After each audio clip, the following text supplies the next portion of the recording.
Georgian-era dramas get overlooked constantly. Everyone's obsessed with Regency romance or Victorian corsets, stories, political corruption, social upheaval, and characters who don't play by the rules. Here are 10 Georgian dramas that deserve way more attention than they get. To the Ends of the Earth, 2005. Benedict Cumberbatch before he was Sherlock, playing Edmund Talbot, an entitled aristocrat sailing to Australia in the early 1800s. It's based on William Golding's trilogy, and it's essentially a character study of privilege meeting reality. Talbot starts as insufferable, all pompous observations and class snobbery, but the voyage breaks him down. The ship becomes this pressure cooker where the rigid social hierarchy starts to crack. Jared Harris plays the ship's captain, bitter and damaged, and their power struggle drives the tension. What makes it special is how claustrophobic it feels. You're stuck on this ship with these people for 3 episodes, and by the end, everyone's masks have slipped. The production design is incredible, showing just how brutal and cramped sea travel actually was. Cumberbatch's performance shows real range, taking Talbot from comic relief to genuine tragedy. Fanny Hill, 2007. This BBC adaptation of John Cleland's scandalous novel doesn't shy away from the source material. Rebecca Knight plays Fanny, an orphan who ends up working in a brothel in 1740s London. What could have been exploitative actually becomes a surprisingly nuanced look at sex work and survival. The show doesn't judge Fanny for what she does. It shows her learning to navigate a world where women have almost no options. Alison Steadman plays Mrs. Cole, the brothel madam, with warmth and pragmatism. The period detail is gorgeous, all that Georgian London grime and glamour side by side. Andrew Davies adapted it, and he keeps the focus on Fanny's agency. She's not just a victim, she's actively trying to control her own fate in a system designed to crush her. It's frank about sex without being gratuitous, and Knight's performance makes Fanny sympathetic without being saintly. Jamaica, in 2014. Daphne du Maurier's Gothic novel set in 1820s. Cornwall gets a dark, atmospheric 3-part adaptation. Jessica Brown Findlay plays Mary, whose aunt married the mysterious Joss Merlin, who runs the isolated Jamaica Inn. What Mary doesn't know is that Joss leads a gang of wreckers, luring ships onto the rocks to plunder them. The atmosphere is thick with dread. Cornwall looks beautiful and dangerous, all crashing waves and desolate moors. Sean Harris plays Joss as genuinely terrifying, violent and unpredictable. Matthew McNulty is Jem, Joss's brother, who becomes Mary's only ally.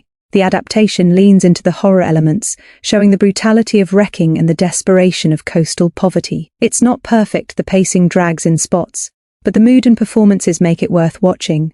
If you want Georgian drama that feels genuinely dangerous, this delivers. The Jewel in the Crown, 1984. This 14-part epic covers the last years of the British Raj in India starting in 1942. It's technically not Georgian era, but it deals with the legacy of British imperialism that started in the 18th century. The story follows multiple characters, British and Indian, as independence approaches and the old order crumbles.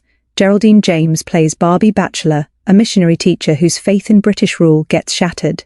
Art Malik plays Hari Kumar, an Indian man educated in England who finds himself rejected by both cultures. What makes it special is how it refuses to simplify. The British characters aren't all villains, the Indian characters aren't all heroes.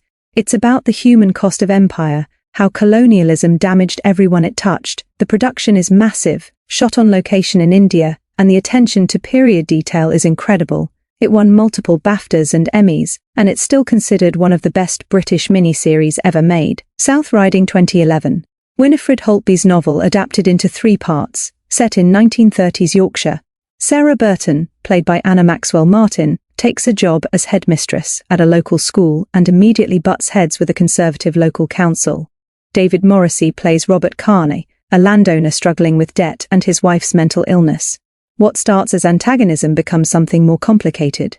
The show is really about class conflict and social change, how the old landed gentry are losing power to new ideas about education and women's rights. Maxwell Martin brings fire to Sarah, playing her as passionate and stubborn. Morrissey makes Carney sympathetic despite his flaws.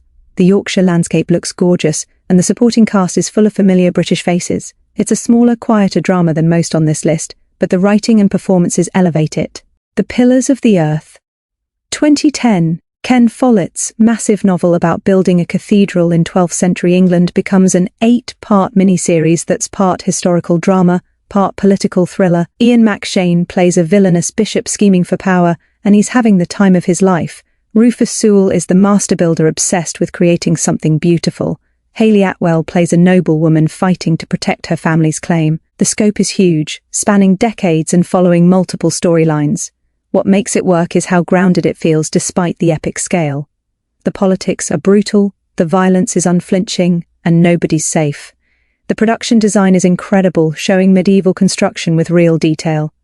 McShane chews scenery magnificently, playing his bishop as pure calculating evil. It's not subtle, but it's entertaining as hell. If you want Game of Thrones-style medieval drama without the fantasy elements, this is it. A Respectable Trade, 1998. This 4-part series tackles the Bristol slave trade in the 1780s head-on. Warren Clark plays Josiah Cole, a merchant who marries Frances, played by Emma Fielding, to gain social status. Josiah deals in enslaved people, and when he brings Mahuru, an African prince, into the household, Frances begins to see the horror of what her husband does. The show doesn't flinch from showing the brutality of slavery. Ariam Bakari plays Mahuru with dignity, refusing to be just a victim. His relationship with Frances is complicated, built on genuine connection, but also the massive power imbalance between them. What makes it important is how it shows slavery as an economic system that corrupted British society from the inside. The period detail of Georgian Bristol is excellent, showing wealth built directly on human suffering. It's difficult to watch, but essential viewing. Hornblower, 1998 to 2003. Based on C.S. Forester's novels, this series follows Horatio Hornblower's rise through the Royal Navy during the Napoleonic Wars. Johan Grufford plays Hornblower as brave, but riddled with self-doubt, a working-class officer in an aristocratic world. The series ran for 8 TV movies over 5 years, and every one is a self-contained adventure. Sea battles, espionage, moral dilemmas, all shot with impressive production values.